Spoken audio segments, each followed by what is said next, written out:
Assalamualaikum warahmatullahi wabarakatuh. Hadirin sekalian yang terhormat, juga para pemirsa yang dari jauh yang ikut melalui virtual.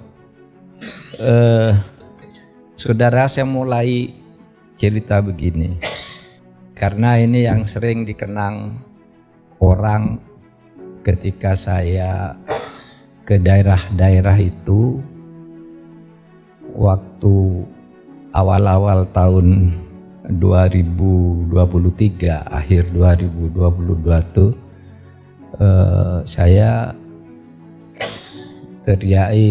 diteriaki orang lawannya Sambu katanya, karena memang itu yang paling fenomenal. Karena waktu itu saya bicara begini di DPR, saya waktu itu kan tahu atau sudah yakin dari awal bahwa yang terjadi di rumah Sambo itu adalah pembunuhan oleh keluarga Sambo. Saya yakin dari awal, tapi semua nutupi, termasuk DPR. Ketika saya berkomentar, malah orang-orang DPR mengatakan, Anda ini menteri koordinator apa menteri provokator? Ejekan kepada saya karena orang lain tidak ada yang percaya bahwa dibunuh secara keji oleh Sambu, oleh keluarga Sambu lah gitu. Nah, ketika ribut di DPR itu masih ada orang yang nuding saya provokator, kemudian di masyarakat orang sudah tidak percaya sama sekali pada polisi. Di masyarakat, polisi itu bubarkan saja, polisi itu penjahat, polisi itu pembunuh dan sebagainya. Nah, disitulah saya di DPR itu, ketika DPR ribut, rakyat juga sedang marah, saya mengutip hadis atau ungkapan yang sering diungkapkan oleh Cak Nurholis Majid itu. Saya bilang, saya bilang jangan marah-marah begitu ke polisi loh. Polisi itu penting bagi negara, karena polisi itu punya dua senjata, satu senjata beneran, dua senjatanya hukum. Bisa membuat negara itu menjadi apa saja. Oleh sebab itu mari kita hormati polisi. Dalilnya kira-kira begini, situna sanawat bi imamin jair afdolu min lailatin bila imam. 60 tahun kamu dipimpin oleh pemerintah yang bodoh dan agak jahat sekalipun, itu jauh lebih baik 60 tahun itu daripada satu malam engkau tidak punya pemerintah. 60 tahun kamu dikawal oleh polisi yang jelek itu lebih bagus daripada satu malam saja, 1 jam saja polisi mogok. Saya katakan begitu. Oleh sebab itu yang kita tembak ini bukan polisi sebagai institusi, tetapi apa? Oknum yang ternyata meskipun disebut oknum, di kantor polisi itu banyak. Di Mabes itu banyak, tapi tetap oknum, bukan institusi.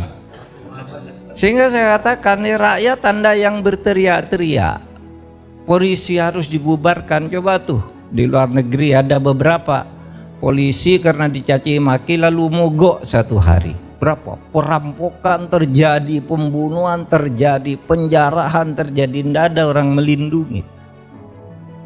Ketika mau lapor kemana? Kami sedang mogok, kata polisi.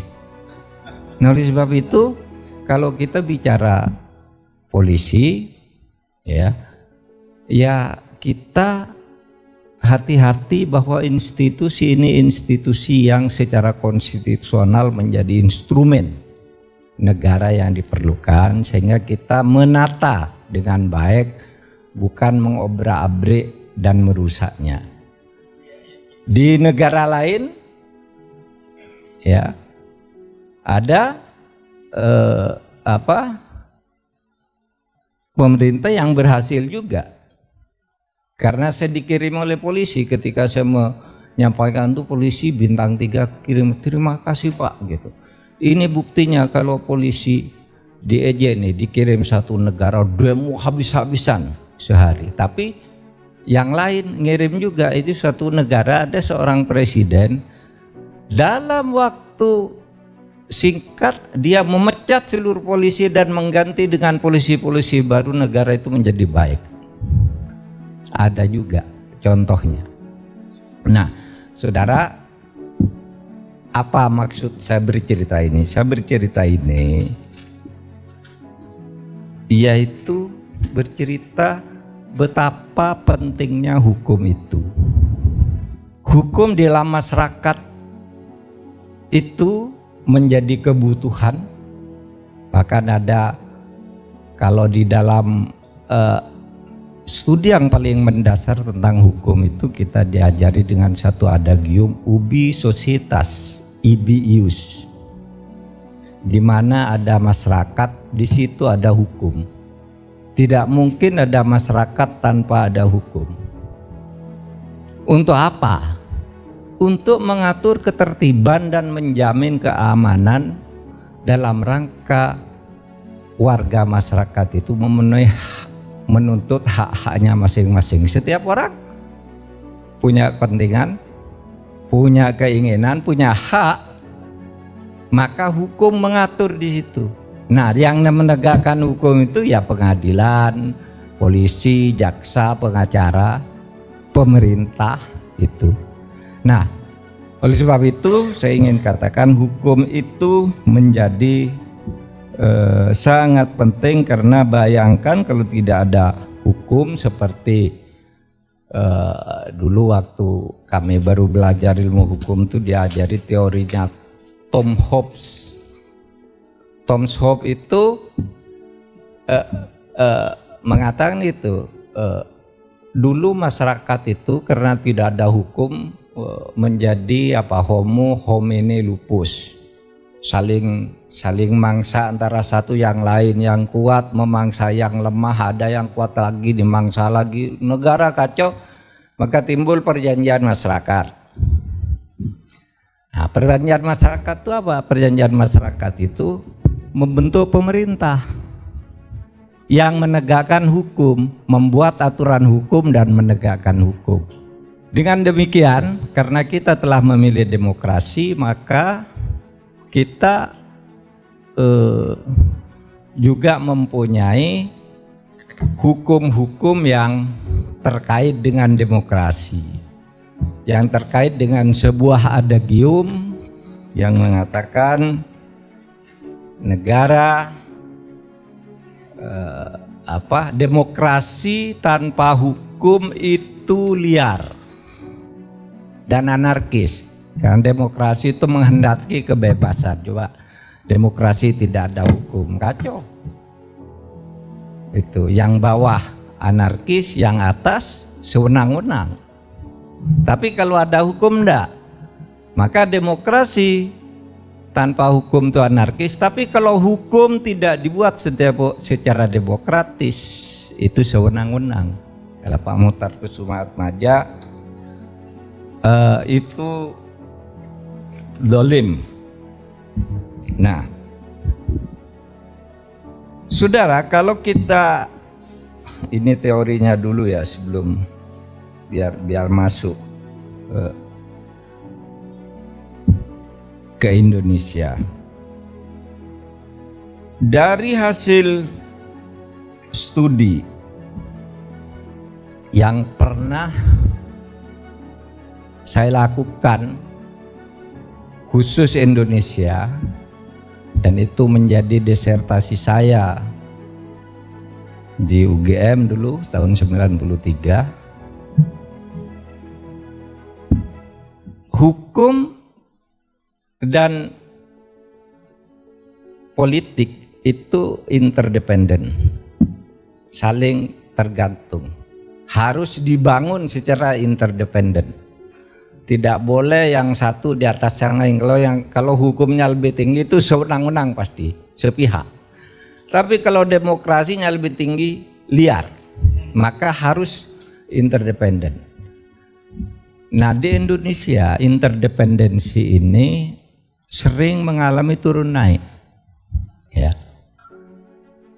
Kadangkala negara kita lebih menonjol demokrasinya. Nah, ketika demokrasi itu sangat menonjol, maka hukum juga sangat bagus. Sehingga hukum yang bagus itu dibangun oleh politik yang demokratis. Ketika ini menjadi negara otoriter, maka hukumnya juga menjadi ortodoks. Hukum menjadi sewenang-wenang. Kita bisa lihat pemerintahan di awal-awal pemerintahan Bung Karno itu demokrasinya bagus tuh, demokrasi liberal. Meskipun demokrasinya sendiri sering dicela orang, tapi itu liberal, bagus. Lalu hukum-hukumnya di zaman Bung Karno itu relatif lah. Orang korupsi ketangkap, menteri dimasukkan penjara juga bukan Bung Karno ndak apa-apa gitu. Ndak ada saling melindungi, ndak ada saling menyandera. Tapi begitu Bung Karno masuk tahun 57 sampai tahun 65 itu kesenang-wenangan luar biasa. Karena pemerintahnya sudah mulai otoriter, Bung Karno mulai jengah dengan demokrasi, lalu dia membangun otoriterisme, membangun demokrasi terpimpin. Di situ pelanggaran hukum besar-besaran. Ganti Pak Harto itu tahun 66 sampai 69 itu lumayan bagus. Tapi mulai tahun 71 mulai jelek, tahun 17-an mulai korupsi dan seterusnya. Begitu juga hukum naik, demokrasinya bagus, hukum bagus. Politik menjadi otoriter, hukum menjadi otoriter. Nah, saudara, sekarang saya mau masuk situasi hukum kita. Sebelum itu reformasi dulu. Sebelum saya nanti akan khusus membahas seperti apa sih hukum kita kali ini. Reformasi kita dan perkembangannya kini. Saudara, reformasi itu lahir untuk menentukan rezim Orde Baru yang secara politik maupun hukum itu rezim KKN. Nggak usah takut nyebut Pak Harto itu rezim KKN. Itu ada di ketetapan MPR nomor 15. Ada di ketetapan Undang-Undang nomor 28. Di berbagai undang-undang disebut pemerintahan Pak Harto itu KKN. Jangan usah takut. Maka kita lakukan reformasi. Pada mulanya perjalanan reformasi ini baik. Pemilunya demokratis. Dibentuk lembaga-lembaga penegak hukum untuk mengimbangi kekuatan pemerintah. Kekuasaan presiden yang tadi dominan digeser ke DPR. Lalu kita lihat ada MK, ada KY, ada KPK dan seterusnya. Itu bagus. Dan kita bisa lihat sejak reformasi sampai kira-kira tahun 2007, 2009 dan sampai 2015 tuh semuanya masih berjalan baik. Koruptor ditangkapi, KPK-nya hebat itu. MK bagus, Mahkamah Agung lumayan. Itu pada awalnya, tapi begitu lewat periode kedua itu mulai terjadi korupsi. Jual beli suara dimulai ketika akan pemilu dan seterusnya sampai sekarang ini kita punya wajah buruk tentang negara kita. Nah, saya akan sampaikan sebuah buku dulu. Maksud saya nih, ada bukunya Pak Prabowo, ini bagus. Ini potret Indonesia yang sesungguhnya sekarang, tetapi banyak orang belum baca. ketika retret kabinet saat Pak Prabowo baru dilantik itu perintahnya membaca buku ini salah satunya. Pemerintah membaca buku ini. Saya kira semula ini buku apa sih, paling ya buku begitu-gitu aja gitu. Tapi akhirnya saya baca ya bahwa di dalam buku ini yang berjudul Paradoks Indonesia ya, terbit tahun 2017. Jadi ini pandangannya masih objektif Pak Prabowo, karena pada waktu itu beliau belum presiden dan melihat Indonesia bukan sebagai presiden. Sudah dicetak ulang 2 kali ya. Antara lain Pak Prabowo menyebut begini di dalam buku itu. Indonesia sekarang ini dikuasai oleh oligarki. Dikuasai oleh pengusaha super kaya yang kemudian mengendalikan keputusan-keputusan politik dan ekonomi. Sehingga kata Pak Prabowo, ada 2 hal yang terjadi. Satu, pedoman politik dan ekonomi kita sudah jelas. Demokrasi Pancasila dan ekonomi kerakyatan, ekonomi konstitusi, itu satu. Lalu dalil yang kedua, faktanya sekarang negara ini sedang rusak parah. Penyimpangan terjadi di mana-mana. Itu 1, 2 ya. 1, kita punya ekonomi konstitusi dan demokrasi Pancasila. Lalu yang kedua, ada fakta negara ini sedang rusak. Lalu yang ketiga, itulah sebabnya kata Prabowo, itulah sebabnya saya turun ke politik. Itulah sebabnya saya membentuk partai politik. Itulah sebabnya saya ikut calon presiden untuk memperbaiki 2 hal ini. Ini janji. Terus apa yang dilihat oleh Pak Prabowo? Saya mencatat minimal 8 hal. Pertama, katanya Indonesia ini kaya raya tapi rakyatnya miskin. Paradoks pertama. Indonesia kaya raya tapi rakyatnya miskin. Terjadi apa yang disebut net outflow of national wealth. Kekayaan negara mengalir ke luar negeri secara melawan hukum itu semua. Mengalir ke luar negeri. Waktu saya jadi Menhan dulu di tahun 2001 itu Pindad itu TNI ABRI pada waktu itu perlu senjata jenis tertentu. Ini spesifikasinya. Pindad bikin harga yang murah, 1 pucuk 100 juta lah taruhlah, atau 10 juta 1 pucuk. Buat ini spesifikasi. Sudah memenuhi syarat. Lalu tiba-tiba masuk perusahaan Singapura. Perusahaan Singapura belinya berapa? Lebih mahal dari yang ditawarkan Pindad 10 juta, 12 juta. Dimenangkan Singapura. Saudara, sesudah Singapura menang, tahu enggak? Pindad yang dibeli oleh Singapura dibawa ke Singapura, Singapura jual ke TNI.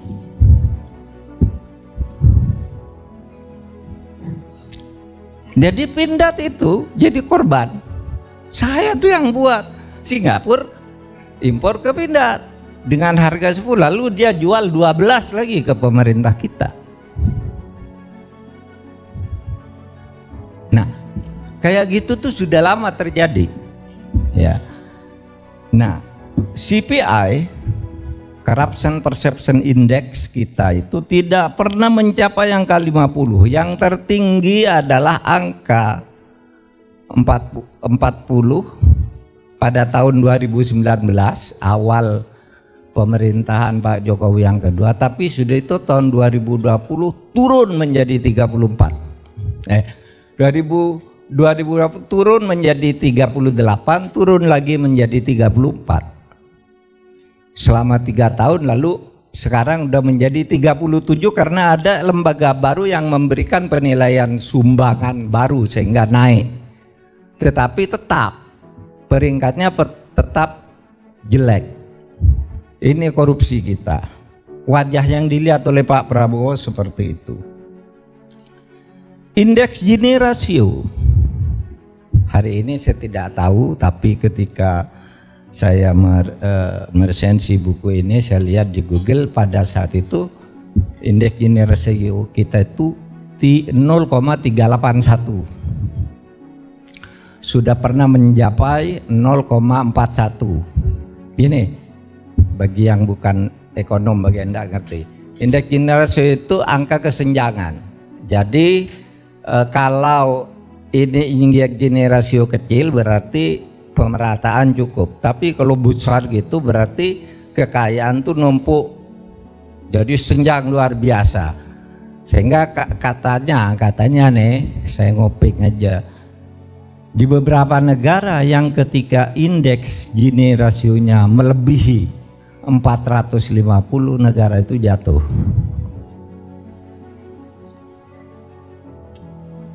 Gaddafi, Tunisia, Mesir dicontohkan pada waktu itu indeks Gini rasionya mencapai sekitar 0,440. Tidak tahan pemerintahnya, rakyatnya ada tahan, rakyatnya ngelawan, jatuh. Kita sudah pernah sampai 0,41, sekarang 0,38. Hari ini mungkin berubah. Ini yang ditulis juga oleh Pak Prabowo.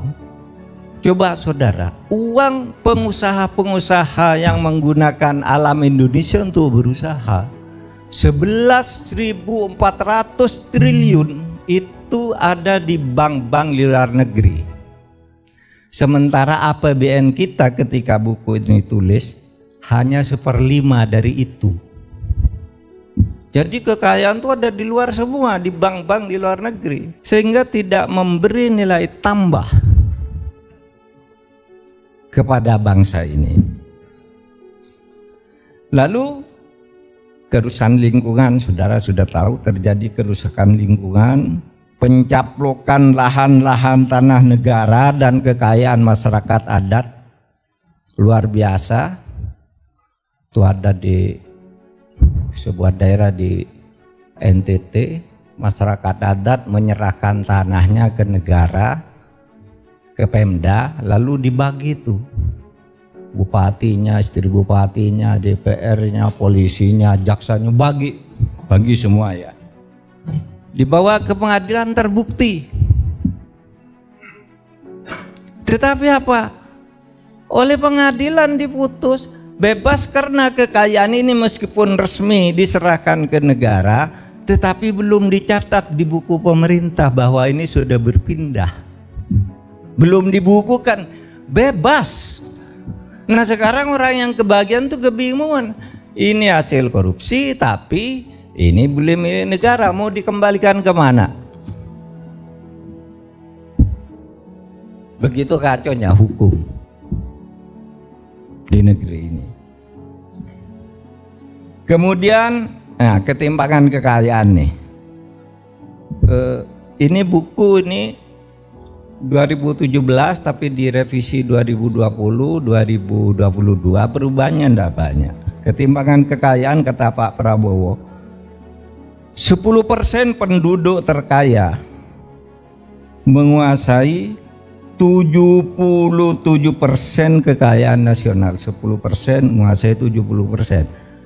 90% hanya sisanya 23%. Kecil banget. Sama dengan 1% penduduk terkaya, 1% penduduk terkaya menguasai kekayaan itu 50,3% kekayaan nasional. Nah lahan lebih gila nih, 1% penduduk menguasai 67% lahan. Sementara yang 99% penduduk hanya menguasai 33% lahan. Ini yang sekarang mulai ditertibkan tuh oleh Pak Prabowo. Maka ada Perpres 2 nomor 5 tahun 2025 tentang Satgas Sawit itu yang sekarang konon lebih dari 1.200.000 hektar itu udah dirampas oleh negara. Lepas dari organisasinya siapa, tetapi ini satu langkah yang menurut saya bukti untuk mengambil lagi tanah-tanah negara yang dikuasai. Nanti berikutnya tanah-tanah adat tuh juga harus dibantu untuk kembalikan. Nah, ini jumlah orang miskin. Ini kalau ini yang paling up to date, sudah sesuai sekarang. Menurut BPS, orang miskin di Indonesia ini 8,7%, yang berarti lebih dari 24 juta jiwa. Di Indonesia 24 juta jiwa dan itu 8,7%. Tapi dengan ukuran garis kemiskinan 19.834 rupiah per hari. Tapi kalau kita menurut IMF, ini yang terbaru, jumlah orang miskin itu di Indonesia 60,3%. Jumlahnya 172 juta jiwa. Kalau garis kemiskinannya diukur dari 6,85 US dollar per hari. Pakai yang mana aja orang miskin masih banyak. Nah, saudara, apa yang terjadi sekarang dalam potret kita sekarang? Ini dikutip dari bukunya Pak Prabowo, kemudian saya olah lagi. Dalam pemerintahan yang menurut Presiden Prabowo dikuasai oligarki, Pak Prabowo tuh bilang gini, Indonesia ini rusak bener, pemerintahannya oligarki, orang super kaya, pemimpinnya bohong. Ada loh tertulis tuh, pemimpin pemerintah Indonesia itu bohong. Saya ketemu 15 orang politisi pimpinan negara, yang 14 orang bohong, yang satu jujur. Kata Pak Prabowo, ada di bukunya nih. Ada.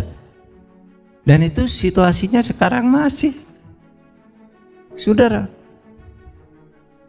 Sehingga saya itu nyebut buku Pak Prabowo terus biar tidak diinteli gitu. Oh, itu Pak Mahfud bilang gitu tuh, Pak Prabowo lah sumbernya kan gitu. Nggak percaya, ini bukunya, masih ada bukunya. Ini Pak Prabowo yang bilang. Iya. Negara diselenggarakan secara kleptokratik. Negara maling. Ini kata Pak Prabowo nih. Ada di bukunya halaman 111 plus 114, nanti dilihat tuh. Negara ini negara maling. Kita harus lawan ini, kita harus hancurkan. Hanya dua tugas kita, kata Prabowo, yang penting. Satu, tegakkan supremasi hukum kalau negara ini ingin selamat, karena belajar dari sejarah, tidak ada negara yang bisa bertahan lama kalau hukum tidak ditegakkan. Yang kedua, buru, kejar koruptor sampai ke ujung dunia. Dia tidak menyebut pulau Antartika. Kalau di buku itu sampai ke ujung dunia. Kejar. Jangan dikasih hati. Demokrasi itu adalah satu sistem pemerintahan yang beradab, Tapi kalau orang yang dipimpin teman-teman kita ini tidak beradab, kita tidak perlu sopan kepada mereka, tangkap mereka. Ini Prabowo loh. Saya ulang-ulang ya, Prabowo, karena banyak intel di sini.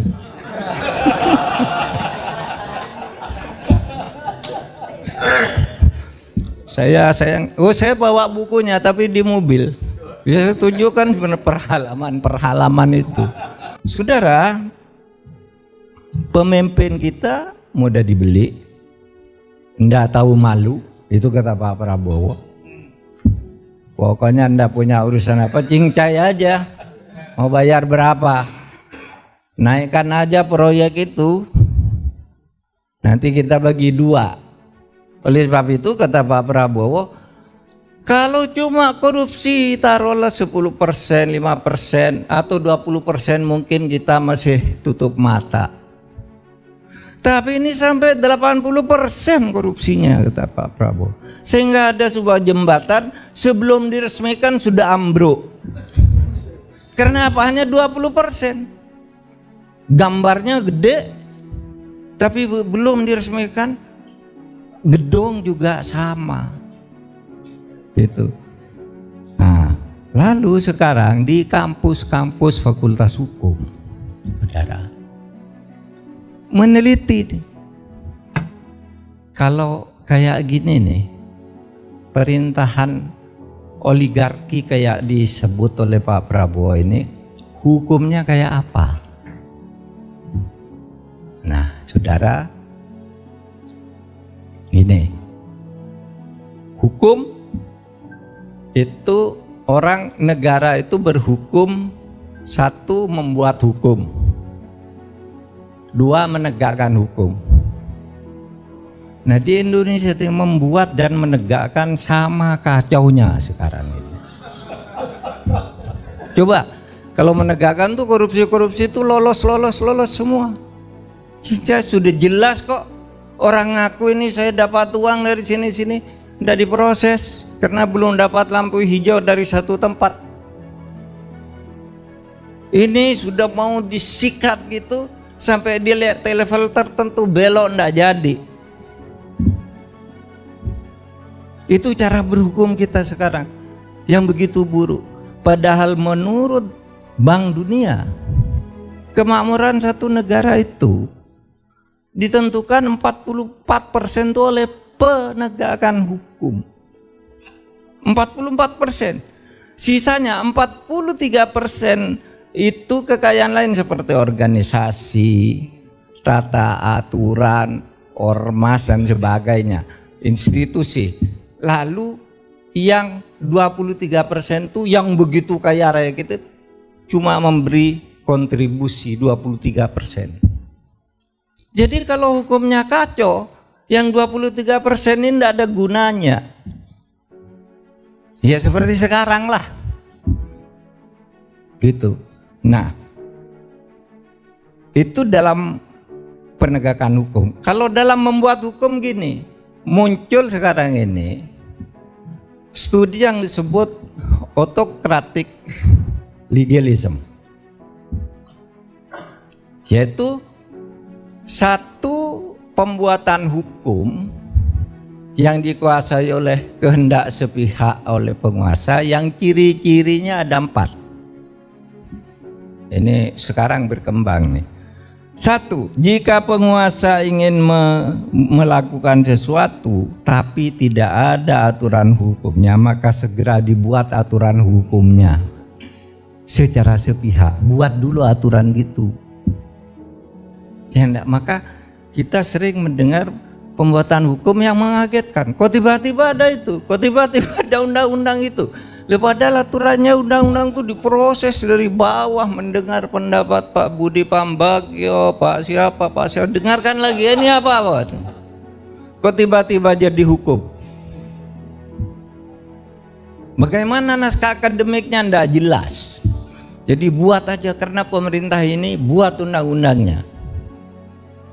Itu autocratic legalism. Yang kedua, kalau hukumnya ada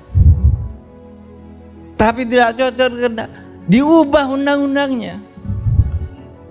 ngubahnya diam-diam. Kayak undang-undang MK tuh diubah diam-diam itu. Makanya saya tidak setuju sampai saya berhenti jadi menteri, saya tidak setuju. Kalau sekarang mau disahkan sesudah saya tidak Menko, tidak apa-apa. Tapi selama saya jadi Menko saya tolak, meskipun sudah disepakati oleh DPR. Tolak. Itu autokratik legalisme saya bilang, tidak boleh itu. Di negara demokrasi ini kan kita sudah sepakat demokrasi. Lalu yang ketiga, jika tidak bisa membuat hukum baru atau tidak bisa mengubah karena opini publik terlalu berat dihadapi, yang ketiga diuji ke judicial review, dibatalkan aja. Itu cara untuk mengelabui masyarakat, mengelabui kita semua. Dan kalau misalnya judicial review juga gagal, masuk melalui delegasi perundang-undangan. Udah, kalau gitu ndak usah undang-undang, ndak usah judicial review. Apa caranya? Buat perpres, buat PP, buat perda secara sepihak. Perpres, PP, perda penting, tetapi ada mekanismenya di dalam undang-undang tentang pembentukan peraturan perundang-undangan. Oleh sebab itu harus ada meaningful participation, kalau istilah MK dulu. Rakyat itu tak harus tahu betul, memberi masukan betul dan tahu apa akibat dari hukum itu. Tidak boleh dibuat sepihak. Nah, yang terakhir sekarang. Di Indonesia ini banyak mafia peradilan, ya, yang sudah sistemik. Dalam banyak kasus itu melibatkan antara hakim dan aparat penegak hukum. Itu kasus Surabaya itu Ronald Tanur membunuh, lalu sudah jelas ada visualnya dia membunuh, saksi-saksi mengatakan dia membunuh, tapi dibebaskan. Jaksanya marah, ada dugaan korupsi, ketemu korupsi, ditangkap 3 hakim. Sudah ditangkap 3 hakim, ketua pengadilannya Surabaya, oh itu hakim yang bagus. Sebelum ditangkap, itu hakim yang bagus, tuh hakim nasionalis, hakim terbaik yang saya berikan untuk kasus itu. Tiba-tiba ditangkap 3 hakim, ketemu dia nerima uang sekian, tanggal sekian, disimpan di sini, sekarang sedang diadili. Ketua pengadilannya itu membela, itu hakim bagus. Dia pun ternyata dapat, sekarang jadi tersangka juga.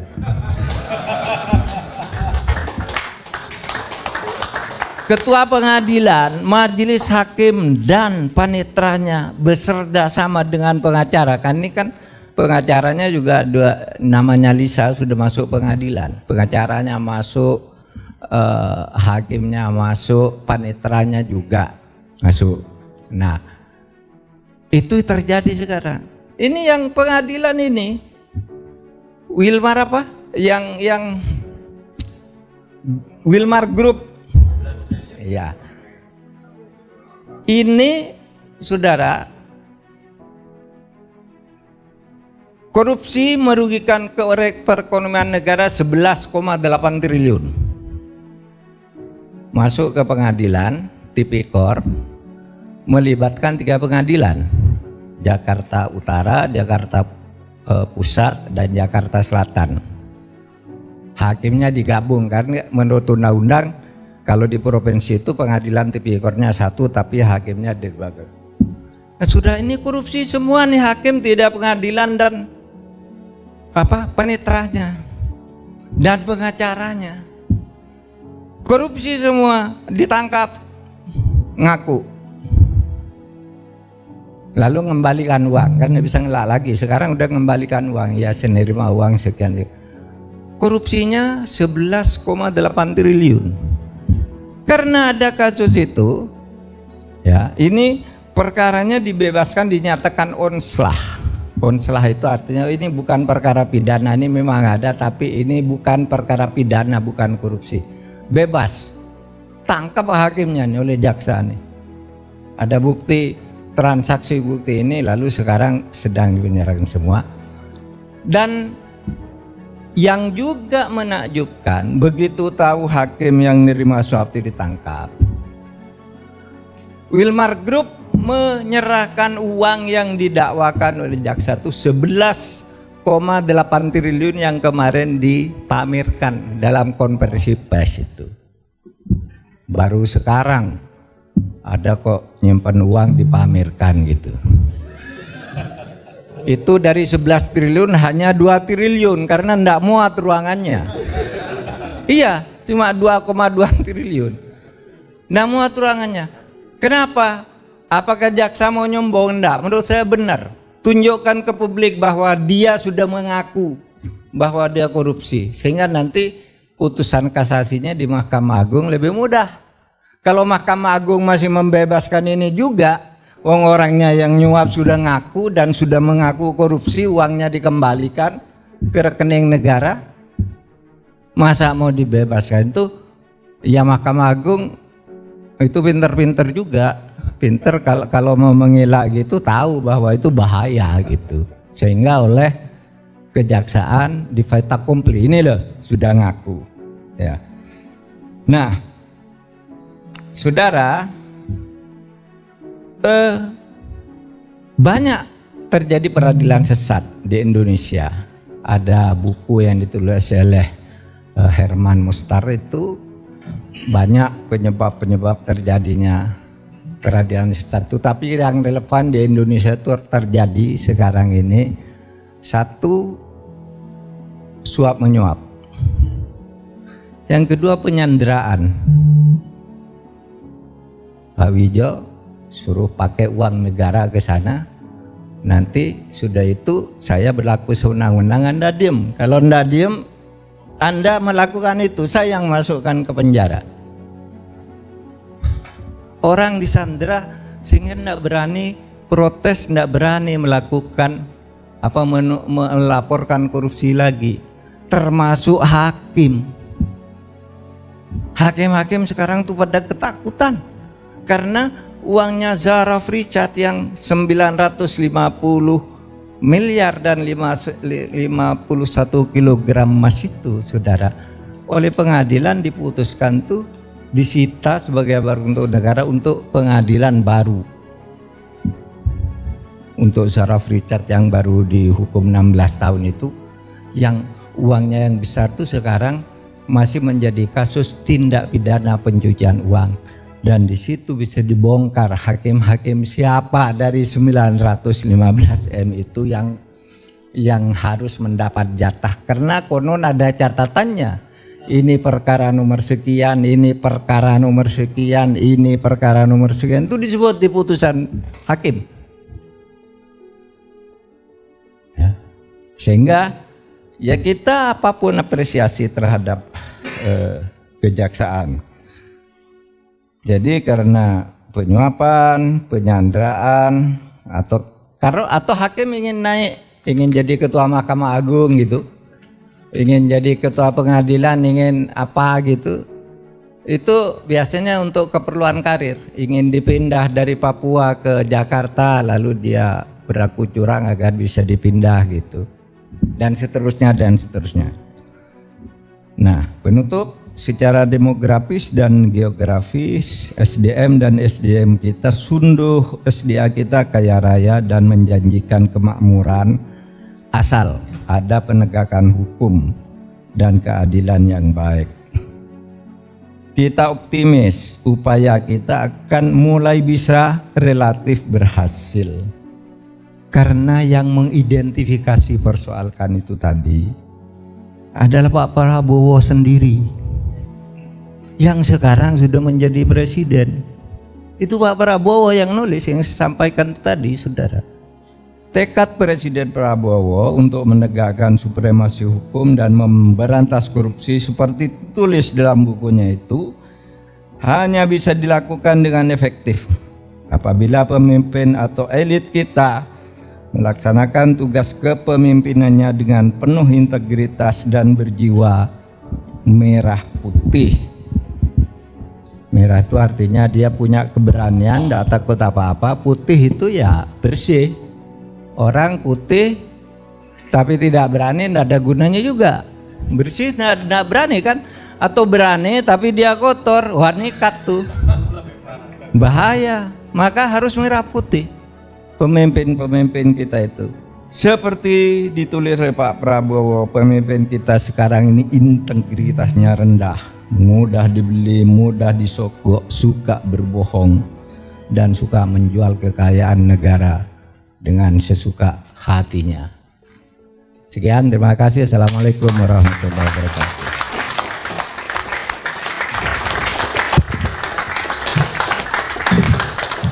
Boleh aplaus yang lebih meriah.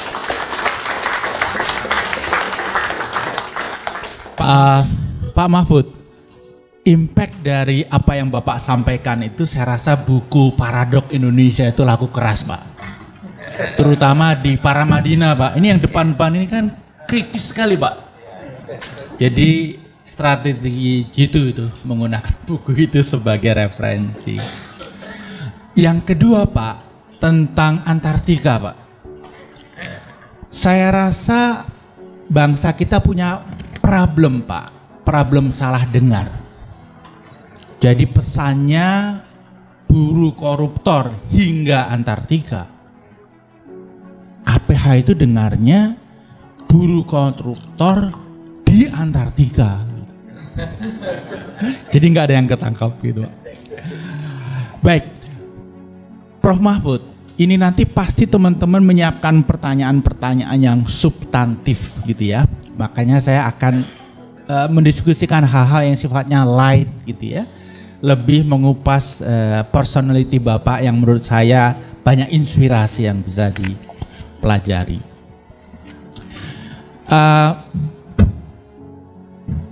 John C. Maxwell, ini pakar leadership yang menurut saya paling banyak di quote sebagai referensi, itu mengatakan 85% leader itu menjadi leader karena inspirasi leader yang lain. Kemudian 10% itu karena memang belajar tentang leadership. 5% karena genetik, ya anak raja, anak tokoh besar dan seterusnya. Nah, Pak JK itu termasuk kategori yang 85%, Pak. Saya tanya inspiratornya siapa? Ibunya. Kemudian Pak Rosan kemarin ketika saya tanya inspiratornya siapa? Nggak tahu ya, saya kayaknya belajar dari pengalaman, belajar dari buku. Itu tipe yang 10% gitu ya. Kalau Bapak pasti bukannya 5% ya Pak ya. Bapak bukan the son of the king gitu. Siapa yang menjadi sumber inspirasi Bapak? Sehingga Bapak bisa menjadi Mahfud MD yang sekarang. Boleh aplaus untuk beliau. Terima kasih. Saya kira hampir sama ya dengan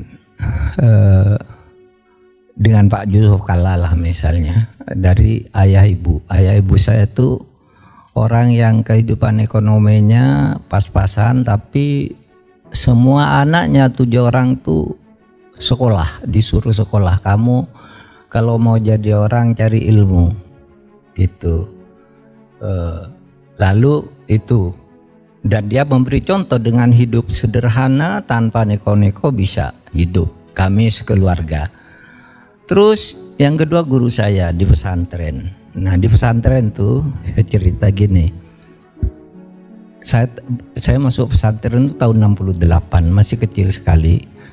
Jadi saya itu termasuk santri yang termasuk disayangi lah oleh kiai, oleh pengasuh. Setiap pagi saya diundang makan. Nah diundang makan tuh sehari 2 hari pertama tuh dipaksa makan. Sudah kenyang ditambah lagi ayo makan, ditambah lagi ayo makan. Sampai akhirnya ampun, kiai sudah enggak kuat saya. Nah gitu. Besok ya kamu kalau jadi orang memegang amanah jangan tamak karena butuhmu hanya segitu.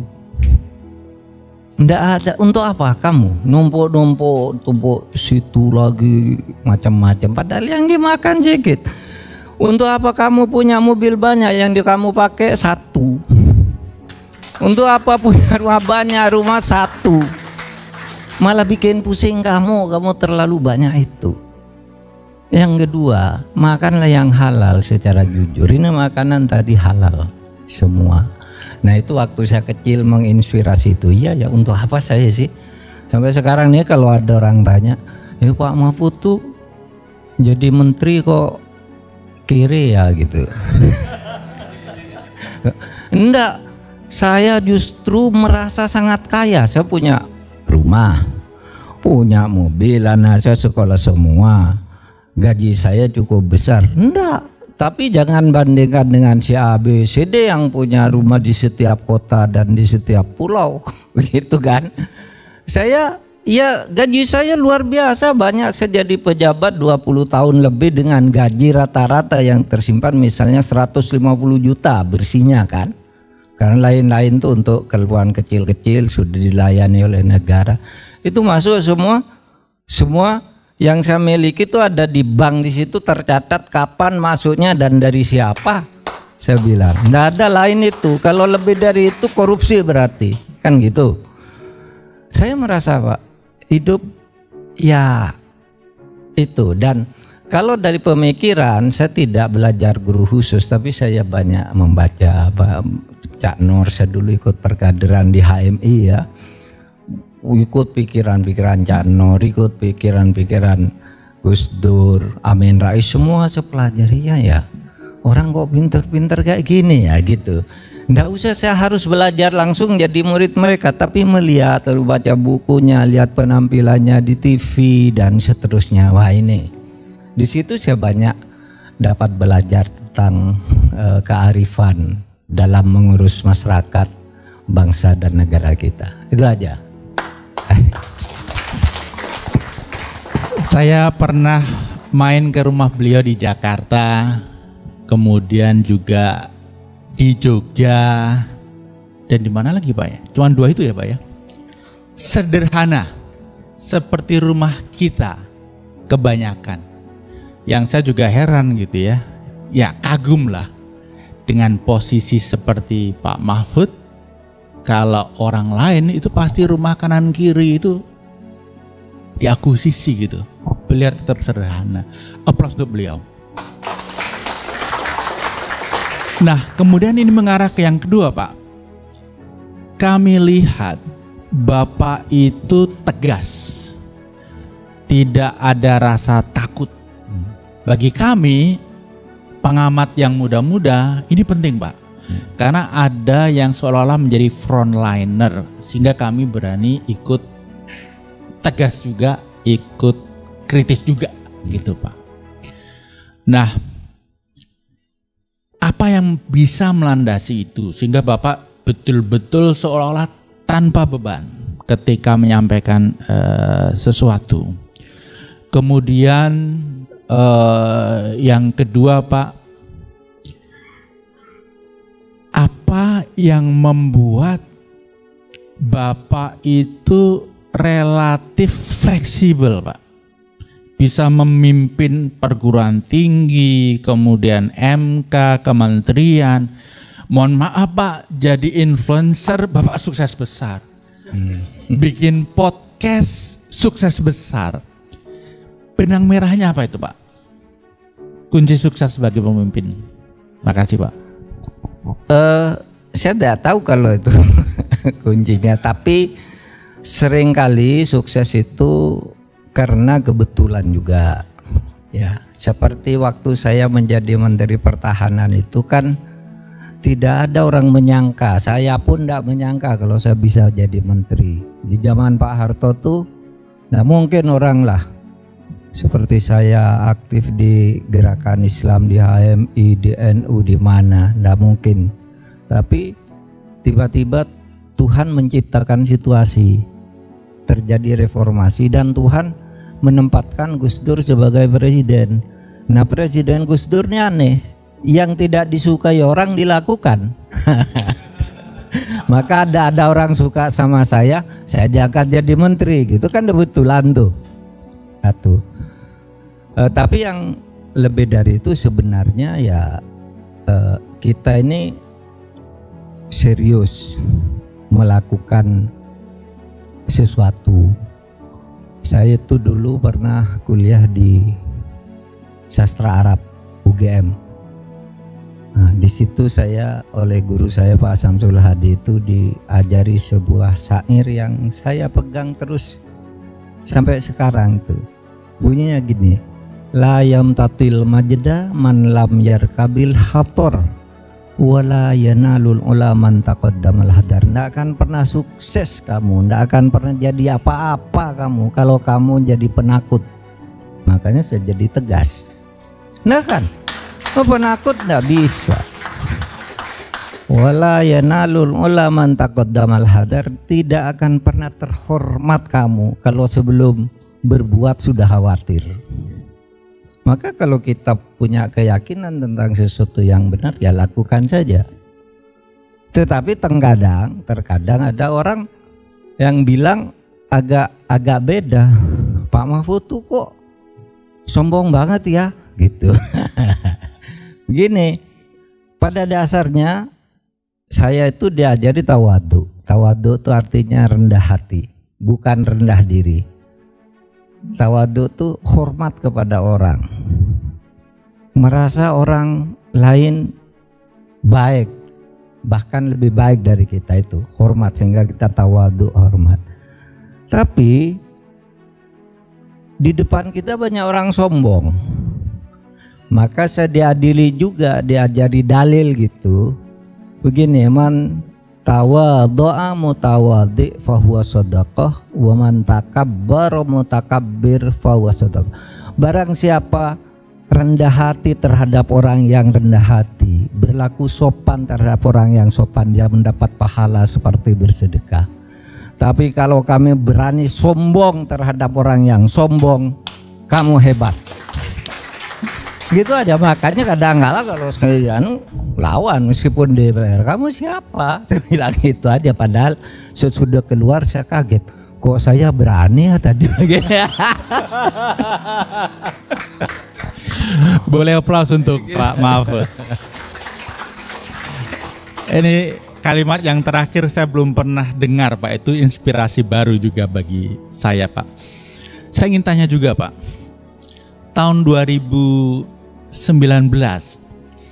saya itu termasuk yang sangat all out mendukung Pak Mahfud untuk bisa jadi calon wakil presidennya Pak Jokowi. Saya all out dengan seluruh effort, seluruh jaringan, mendukung, banyak teman-teman juga yang mendukung di civil society Pak. Last minute kita happy karena Bapak akan dijadikan wakil presiden, karena saya melihat ketika Jokowi Mahfud itu rasanya bisa mengimbangi Jokowi JK Pak. Nah kemudian kami kecewa sekali karena ternyata bukan Mahfud yang diumumkan, tapi yang lain gitu Pak. Saya sedih sekali gitu ya. Tapi untungnya beberapa hari setelah itu saya berangkat haji. Jadi ya kesedihan itu tenang, cepat hilang gitu.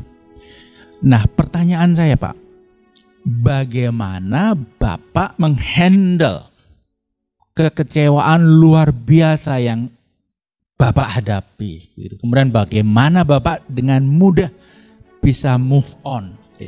Silakan Pak, boleh aplaus untuk beliau dulu. Jadi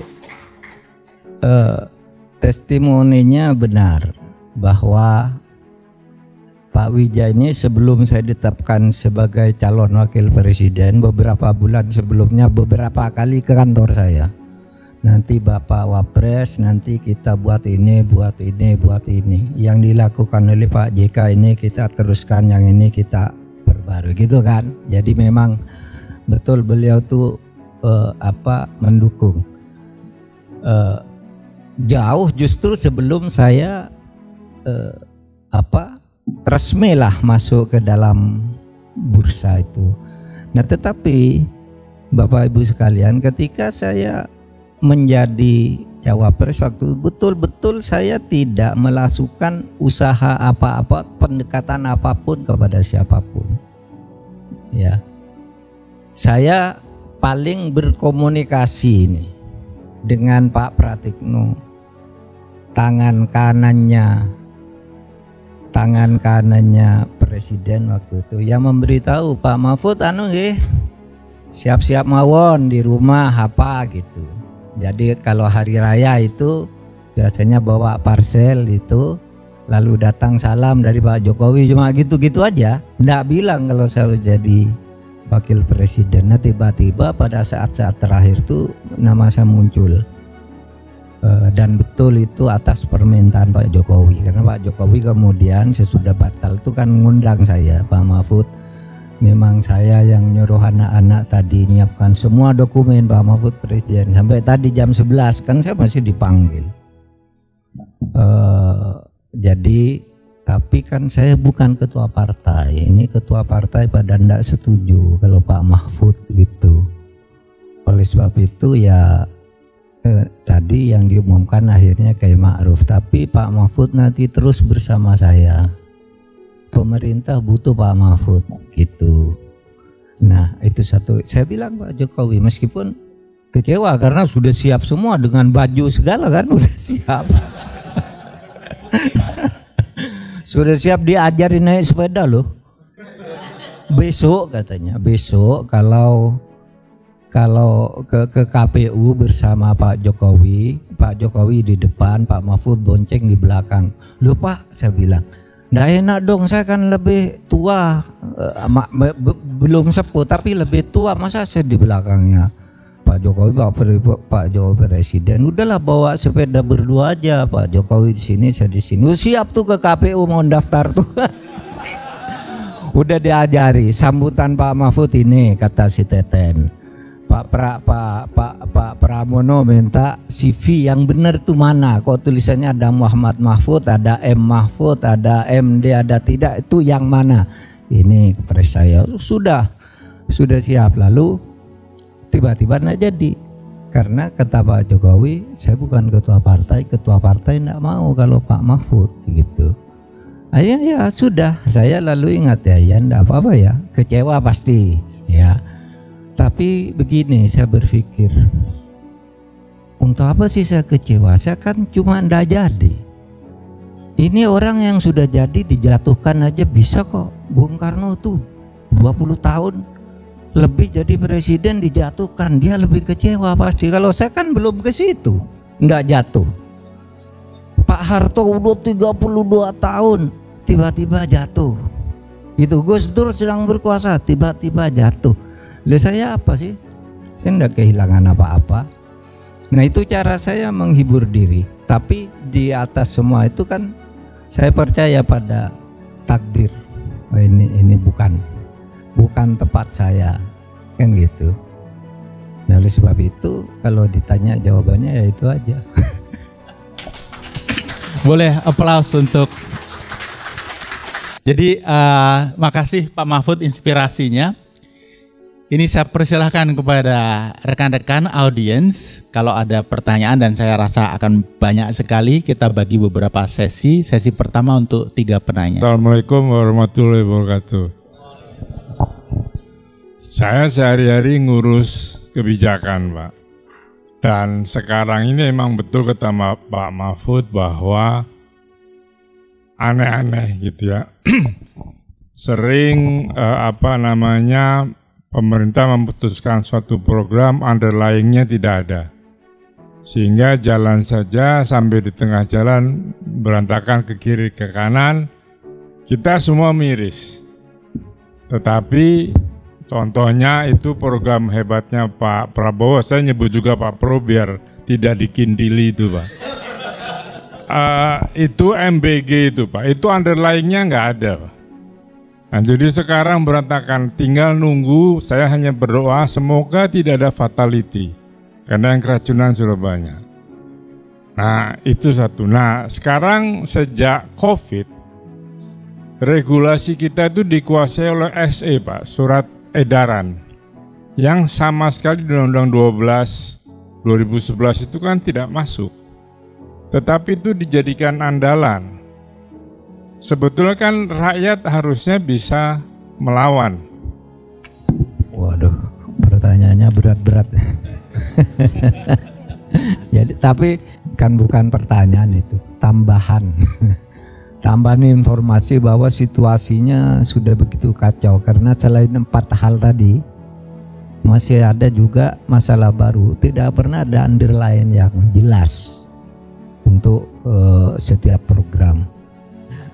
Nah Pak, itu tadi kalau munculnya surat edaran yang mendominasi ke tata pemerintahan kita itu sudah termasuk di itu tadi, problem keempat dari autokratik legalisme itu. Pemerintah sering menggunakan aturan-aturan pelaksanaan sehingga dia atas nama pasal ini untuk dilaksanakan harus dibuat PP, dibuat perpres, dibuat permen, dibuat SE dan sebagainya dan sebagainya. Nah itu yang harus ditata ulang. Kedisiplinan dalam berhukum itu sudah merusak kehidupan kita. Pak Mahfud, mohon izin bertanya agak teknis tadi terkait dengan pidato Bapak. Mohon berkenan Bapak untuk memberikan evaluasi secara umum sekaligus juga prediksi tentang konteks agenda pemberantasan korupsi di Indonesia. Kita sendiri menggunakan multi anti corruption agencies, ada KPK, ada Kejaksaan, ada Polri dan sebagainya. Kalau dulu KPK cukup kuat, tetapi per hari ini justru yang terlihat cukup agresif adalah teman-teman Kejaksaan. Ada something di KPK terkait dengan ini. Apakah ide-ide yang cukup spektakuler, termasuk misalnya pembubaran atau setidaknya penataan ulang KPK, menurut pandangan Pak Mahfud seperti apa? Yang kedua Bapak, agak teknis tapi kami berharap juga sangat strategis. Bagaimana pandangan Pak Mahfud untuk menghadirkan roadmap pemberantasan korupsi yang memang betul-betul solid dan kemudian bisa diadopsi oleh pemerintahan yang ada. Ini lagi-lagi supaya tidak dikindili lagi, sehingga kemudian betul-betul impactful Pak. Bukan hanya kemudian tercipta letupan-letupan drama yang hasilnya kita ya berada di treadmill effect, sepertinya sudah berlari kencang tapi faktanya kita masih ada di tempat yang sama. Terima kasih Pak Mahfud. Barangkali perlu ditambahkan bagaimana Bapak melihat komitmen pemerintah Prabowo untuk memberantas korupsi. Evaluasi secara umum terhadap pemberantasan korupsi. Satu gini Pak, kalau kita mau jujur, saya baru tadi malam diskusi dengan teman yang ikut ke sini, Mas Rizal. Apa sih yang sudah dilakukan oleh Pak Prabowo untuk pemberantasan korupsi itu? Saya mencatat sudah ada dalam 8 bulan ini 18 kasus di tingkat pusat yang dibawa ke pengadilan. Yang itu terjadi sebelum Pak Prabowo presiden. Pada masa kepresidenan Pak Jokowi sudah ada 17 kasus atau 17 atau 18 kasus kalau hari ini bertambah lagi yang sudah diajukan ke pengadilan. Artinya nampaknya niat Pak Prabowo tuh tidak main-main. Ancamannya ada, kemudian Mahkamah Kejaksaan Agungnya juga nampaknya didorong untuk melakukan itu. Itu sebabnya tafsiran umum yang banyak dipercaya oleh orang dan juga dipercaya oleh saya ketika TNI mengawal, menjaga keselamatan kejaksaan dan keluarganya itu bagian dari komitmen Pak Prabowo. Karena kan sering perkara tuh sudah masuk ke Kejaksaan Agung dicincai, diancam, jaksanya diancam, pejabatnya atau orang penting datang menemui Jaksa Agung agar ini tidak dijelaskan, tidak dilanjutkan dan seterusnya, itu banyak terjadi. Di zaman saya banyak juga terjadi yang seperti itu. Nah, Pak Prabowo melihat itu, maka TNI didorong ke sana, meskipun tentu itu tidak proporsional, karena menurut saya kalau keamanan itu tetap polisi, menurut semua undang-undang harus polisi, tapi Pak Prabowo lakukan itu. Ya kita lihat, dan produktivitasnya ada, meskipun kemudian kasus itu kalau sudah naik ke level tertentu bisa berbelok atau bisa hilang.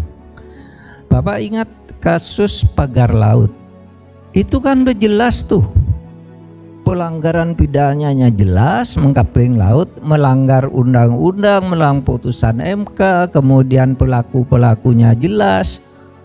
Pak Prabowo juga sudah mendorong Menteri ATR itu agar itu ditindak tegas. Ini tegas semulanya, sekarang hilang kasusnya, Pak. Polisi bilang itu bukan korupsi, kejaksaan bilang itu korupsi, tapi tidak bergerak sampai sekarang. Pertamina itu kan 9 orang tersangka, bagus. Meskipun saya ketemu dengan orang istri yang jadi tersangka, loh Pak, kok kami yang kami ini melaksanakan ini kan sudah ada SOP-nya dari atas, dari holding mengatakan gini, kami ikuti. Sebelum kami memutuskan sesuatu minta persetujuan atas. Kok holdingnya tidak ada yang disentuh. Nah, waktu itu Jaksa Agung kita ditanya seperti itu, jawabnya, ya ntar, ini kan baru pertama, nanti ke atas. Sampai sekarang udah ke atas juga. Artinya teori saya itu, kalau sudah sampai pada level oligarki atau pejabat tertentu, kasus itu masih bisa berbelok. Dan Pak Prabowo sebenarnya kan agak aneh, Pak Prabowo. Para menteri, para pejabat, kalau engkau melanggar, kalau engkau korupsi, mundur sebelum saya pecat, kan gitu. Ya ndak ada orang mau mundur, ketahuan kalau mundur. Dari mana? Itu ancaman yang tidak tepat. Kalau tahu pecat aja langsung, dia punya hak prerogatif. Kalau suruh mundur sebelum saya pecat, mundur, ya orang pasti sembunyi kok mau mundur. Kalau saya mundur berarti seketahuan korupsi, malah jadi ditangkap gitu. Nah, padahal untuk tahu itu siapa yang korupsi di depan sekitar itu kan gampang sekali sebenarnya, ya. Tetapi ya itu ada political barrier yang memang tidak mudah selesaikan, sehingga saya berprasangka baik aja. Ini Pak Prabowo ini sedang menata papan catur nih.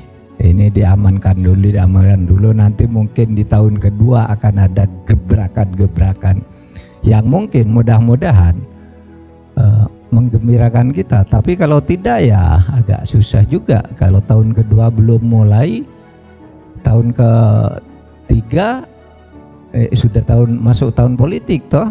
Tahun 2027 pertengahan itu sudah pendaftaran pemilu loh, proses awal. 28 sudah pemilu, iya kan, sudah mulai kampanye dan seterusnya. Sudah ini, sehingga kita berharap, ya kalau dulu Pak Prabowo bilang 6 bulan, sekarang udah 8 bulan, hasilnya sudah mulai tampak juga, niat-niatnya bagus. MBG menurut saya itu satu program yang bagus, tetapi bahwa di dalam pengelolaannya berantakan, ya perlu diperbaiki. Jadi begini, tentang penakaraan Pak KPK, saya dulu pernah diskusi dengan Pak Prabowo, tapi tidak dalam forum serius, ngobrol-ngobrol kayak gini, ketemu gitu, bicara korupsi makin banyak gitu. Pak Prabowo juga pernah diskusi berdua dengan saya, duduk berdua, tapi juga pernah sambil jalan-jalan.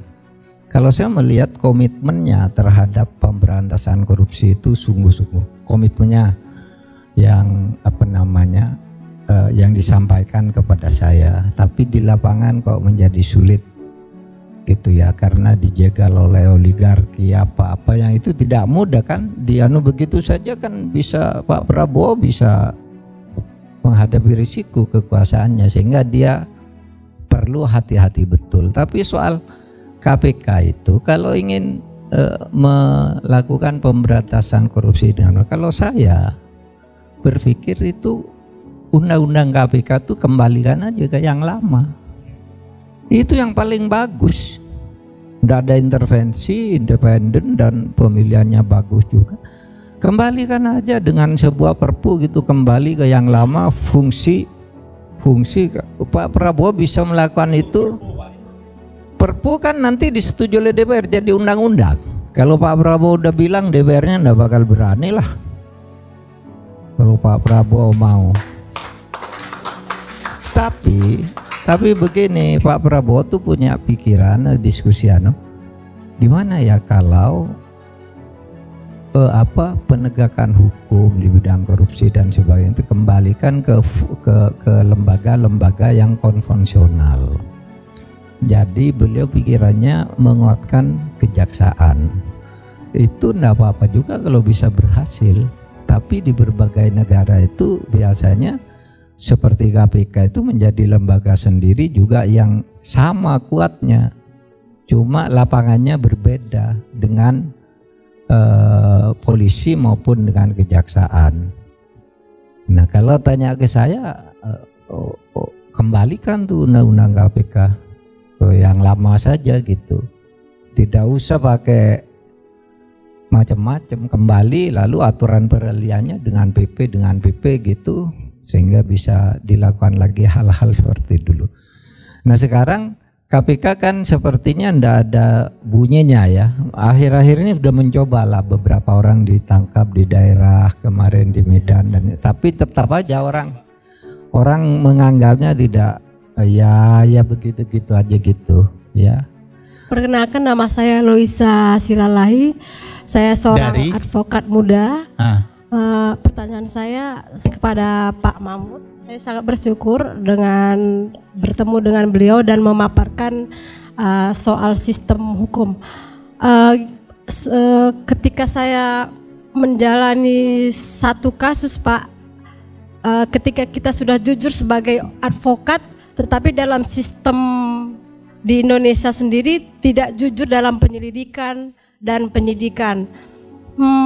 Apa sih yang salah di dalam sistem birokrasi tersebut Pak? Kita sudah berusaha sebagai advokat muda belajar dari senior yang telah melakukan kesalahan, tetapi dari sistem birokrasi tersendiri itu banyak banget yang tidak jujur. Itu pertanyaan saya, apa yang salah Pak? Apa yang perlu diperbaiki dari sistem birokrasi?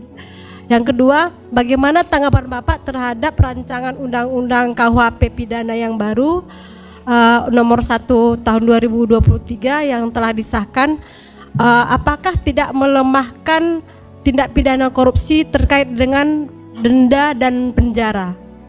Mohon penjelasannya Pak. Terima kasih Pak. Kalau roadmap korupsinya, pemberantasan korupsi gini, saya pertama-tama dulu percaya pada tesisnya Mas Umam ini. Ketika beliau nulis tesis di Australia itu, saya ikut membaca ketika akan diterbitkan segala buku. Beliau menulis gini, salah satunya, Indonesia ini aneh, ndak ikut teori yang berlaku di berbagai negara tentang cara memberantas korupsi. Di berbagai negara yang sukses itu, pemberantasan korupsi bisa dilakukan dengan efektif kalau demokrasi dibangun dengan bagus. Demokratisasi, reformasi untuk demokratisasi, demokrasi berjalan bagus, pemberantasan korupsi gampang. Beberapa negara dicontohkan. Nah, saya iya, kenapa ya kok Indonesia ini? Seharusnya kalau memperbaiki demokrasinya dong. Reformasi itu kan sudah memperbaiki demokrasi. Terus saya katakan, oh iya, Karena sebenarnya reformasi kita itu demokrasinya hanya terjadi pada periode pertama dan setengah periode kedua. Sesudah itu berbelok menjadi oligarki pelan-pelan.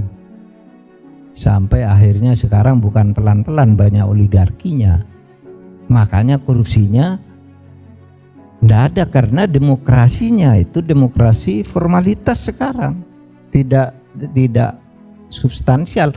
Oleh sebab itu lalu menurut saya ya rekrutmen politiknya harus benar, tata demokrasinya diatur lagi sekarang agar rekrutmennya bersih, betul-betul bisa mewakili rakyat. Ya cuma siapa yang bisa melakukan itu kan jadi persoalan sendiri. Tapi menurut saya tetap Pak Prabowo yang bisa melakukan itu, Pak Prabowo. Saya hanya punya harapan sekarang Pak Prabowo yang bisa melakukan itu. Lalu yang terakhir Mbak, ya kok banyak sekali ya penyidikan itu tidak jujur, tidak profesional. Orang sudah ada bukti dikesampingkan, penyidikannya bohong dan sebagainya. Apa yang salah? Yang salah ya karena korupsi itu, koruptif.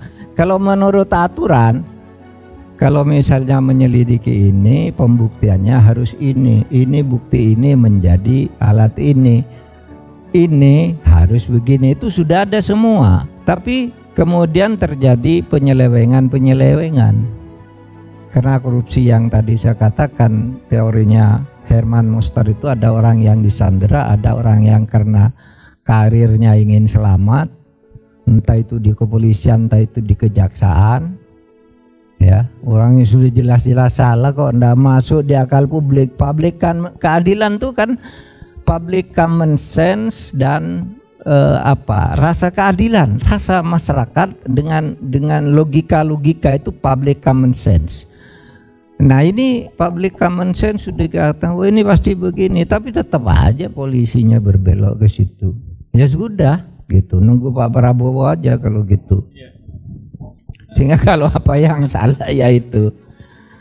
RUU KUHP tahun 2004 enggak, apakah tidak akan melemahkan KPK? Saya kira tidak melemahkan pemberantasan korupsi. Menurut saya enggak, tergantung niatnya kok. Hukumnya kan udah bagus. Di samping itu kan itu ambisinya KUHP itu, katanya KUHP itu satu, tidak ada hukum-hukum khusus. Enggak mungkin. Pasti ada tindak pidana khusus, ada tindak pidana umum gitu. Yang khusus itu kalau muncul hal baru kan perlu hukum baru. Masa mau langsung jadi bagian KUHP? Enggak dong, masuk di undang-undangnya itu. Nah, sehingga menurut saya enggak apa-apa undang-undang pemberantasan korupsi tetap menjadi undang-undang khusus seperti yang sekarang ini berlaku. Meskipun dinyatakan KUHP ada, ini tidak akan dibubarkan kok undang-undang KPK itu. Itu. Terima kasih, aplaus untuk Pak Mahfud. Tentang demokrasi menarik Pak, karena saya rasa ada dua penumpang gelap demokrasi, yang sekarang dua penumpang gelap itu justru makin mendominasi Pak. Iya, demoralisasi dan meritokrasi Pak. Jadi meritokrasi nggak ada, moral juga makin lemah gitu ya. Jadi saya sepakat dengan Bapak, demokrasi kita lebih formality. Sekarang kita masuk ke sesi kedua. Tes. Selamat siang semuanya untuk teman-teman dan untuk moderator, terkhususnya untuk Prof Mahfud. Saya sering banget selama kuliah sampai lulus pun saya sering nonton podcast beliau, baca-baca buku beliau tentang politik hukum. Menarik apa yang disampaikan Prof Mahfud. Saya tertarik dengan autokratik legalism. Izin, nama saya Martin Marpaung. Saya seorang lulusan sarjana hukum, namun saya saat ini sedang sebentar lagi diangkat sebagai advokat seperti Ibu Sinaga. Nah, yang ingin saya tanyakan adalah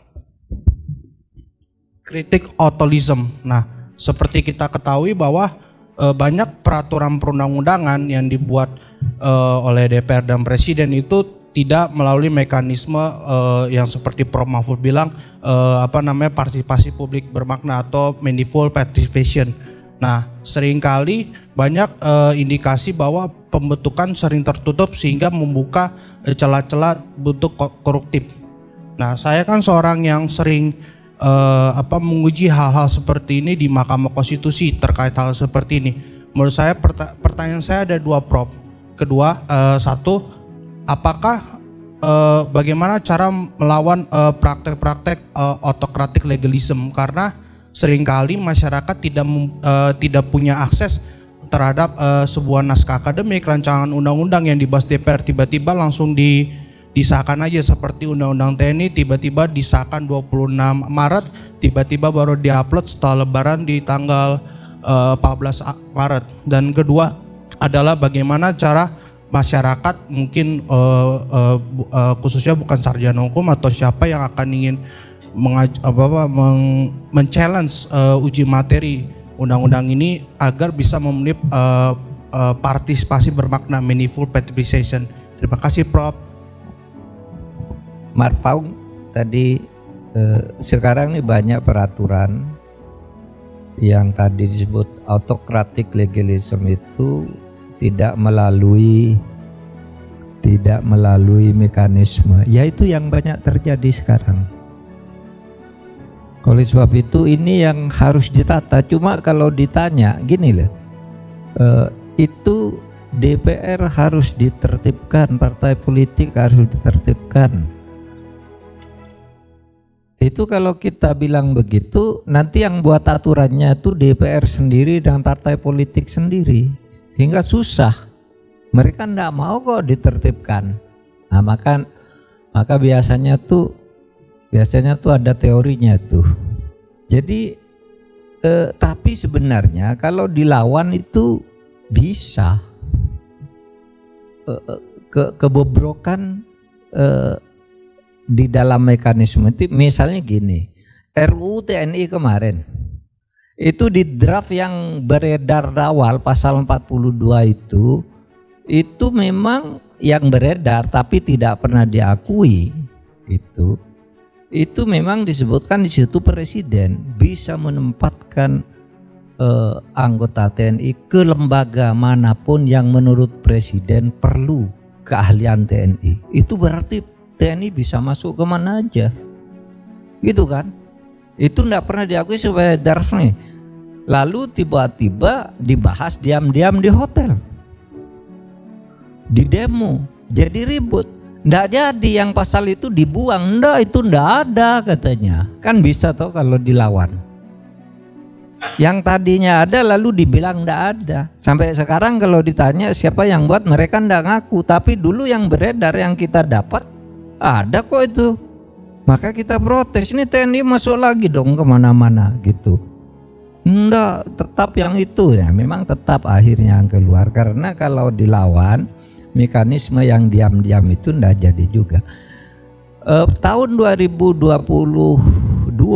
itu tiba-tiba DPR itu memberi surat kepada Presiden untuk mengubah kembali undang-undang MK yang baru diubah 1,5 tahun sebelumnya. 2020 sudah diubah, kemudian tahun 2022 masuk lagi tanpa pembicaraan dengan pemerintah, tanpa apa, tahu-tahu sudah diminta pemerintah harap membuat DIM, daftar inventarisasi masalah. Ini usul perubahan dari kami. Saya tolak sampai saya selesai. Saya kirim surat nggak setuju perubahan. Bisa juga nggak jadi. Nggak tahu sekarang ya sudah itu. Dilawan aja, nggak apa-apa. Kekuatan artinya melawan secara resmi itu tidak ada halangan secara konstitusional. Tapi memang kalau terjadi hal berlebihan seperti itu biasanya kan terjadi operasi sesar. Operasi sesar itu gerakan masyarakat yang tidak bisa dibendung biasanya. Kalau berhasil dengan agak halus, kemarin perubahan putusan MK yang mau diubah dalam sehari itu dilawan habis-habisan, sembunyi semua. Pada nggak ngaku, padahal sudah jelas tuh mau ngubah gitu. Tapi di dalam teorinya perubahan-perubahan mendasar itu saya selalu mengutip bukunya Hans Kelsen. Judulnya itu The Pure Theory of Law, teori murni tentang hukum. Gini katanya, kalau satu kekuasaan sudah berlebihan di mana-mana, biasanya perlawanan rakyat yang berhasil menumbangkan pemerintah yang sah itu menjadi hukum baru. Paham? Kita melawan Orde Baru kan ngelawan semua aturan. Memberhentikan Pak Harto itu kan harus melalui memorandum sidang MPR, tapi ditekan habis-habisan. Lalu Pak Harto, saya berhenti katanya. Di situ muncul hukum baru bahwa Orde Baru bubar, sekarang muncul Orde Reformasi. Pak Harto ngambil kekuasaan dari Bung Karno, sama. Itu tidak ikut aturan. Tapi karena pada waktu itu orang sudah jengah terhadap PKI, terhadap apa, lalu Angkatan Darat berhasil memprovokasi pikiran-pikiran masyarakat bahwa PKI berbahaya, gampang sekali menjatuhkan Bung Karno tanpa melalui hukum yang benar. Bung Karno dulu merampas kekuasaan konstituante, ya kan? Jelas itu melanggar undang-undang dasar. Tapi karena Bung Karno menang dalam proses itu, maka dianggap hukum Bung Karno itulah hukum. Sehingga tadi ada pelanggaran yang kemudian dikonsolidasikan secara pelan-pelan teorinya Pak Didi. Ya begitu itu. Memang gitu. Tapi kita kan inginnya dari ribut-ribut, tidak usah pakai operasi sesar gitu ya. Kita baik-baikan aja lah ngomong, kan sama-sama nih negara milik kita, ngapain ribut-ribut gitu. Tapi kalau ditanya itu teorinya memang ada. Jadi kata Hans Kelsen itu satu kudeta, perampasan kekuasaan yang sah dan kemudian bisa dikonsolidasikan meskipun itu melanggar konstitusi, maka kekuasaan baru itu menjadi dasar konstitusi baru. Itu kalimatnya. Itu sebabnya kita Bung Karno merampas kekuasaan dari konstituante. Bung Hatta bilang Bung Karno itu kudeta. Tapi kata Bung Karno, enggak, ini rakyat ini perlu ditertibkan karena rakyat dalam keadaan bahaya, saya harus mengeluarkan dekret. Lalu Mahkamah Agung mengeluarkan dalil, ya presiden boleh mengeluarkan dekret karena dalilnya salus populi suprema lex extra, keselamatan rakyat itu adalah hukum yang tertinggi, lebih tinggi dari konstitusi. Nah itu yang dipakai oleh Gus Dur, tapi Gus Dur kalah. Gus Dur ditanya, katanya, Gus, ngapain kau tak ngeluarkan dekret? Ya nggak apa-apa, wis suwi kau no dekret aja. Gus Dur kan itu. Tapi sebenarnya karena kalah. Coba menang Gus Dur pada waktu itu dalam percaturan politik, pasti jadi hukumnya Gus Dur yang jadi dasar penyelenggaraan hukum baru. Nah maksud saya kita jangan kesini loh yang anda tanyakan nih, gimana sih kok nggak bisa lewat jalan bagus, nggak bisa lewat ini, nggak bisa. Mari kita menyadari diri, membangun kesadaran kolektif bahwa kita akan menata negara ini dengan sebaik-baiknya. Itu cukup.